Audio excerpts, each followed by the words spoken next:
Assalamualaikum warahmatullahi wabarakatuh. Pangajaran anu kagenep nyaeta ngaregepkeun carita. Mangga buka buku Bahasa Sunda Midadami halaman 8. Mangga urang regepkeun carita anu kahiji anu sesuai sareng gambar. Nami abdi Mida. Umur abdi 6 tahun. Abdi kelas 1 SD. Nami SD abdi Cidora. Bumi abdi di Jalan Panorama. Unggal poe abdi mandi. Sangkan awak abdi sehat. Saterasna gambar anu kadua. Mangga urang regepkeun. Mida kacai. Mida rek mandi. Saban poe kudu mandi.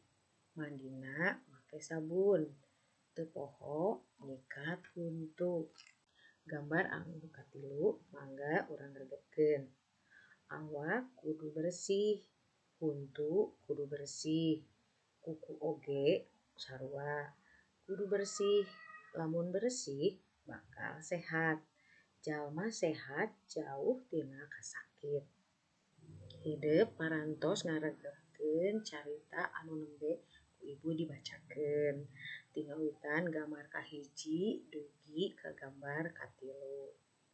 Salajengna dina materi anu katujuh hideuk kedah ngajawab pananya anu sesuai sareng carita anu dibacakeun tadi ku ibu.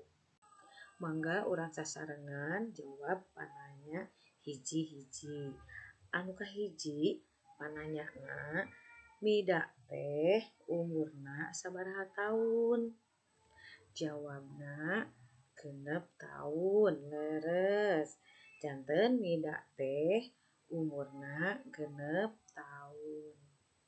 Pananya anu kadua di mana sakolana Mida? Sakolana Mida di SD Cidora. Leres pisan. Pananya anu katilu nyaeta unggal poe Mida teh sok naon? Jawabanana sok mandi. Pinter. Pananya anu kalima arek naon Mida kacai teh? Nah, Mida teh upami kacai bade mandi. Leres.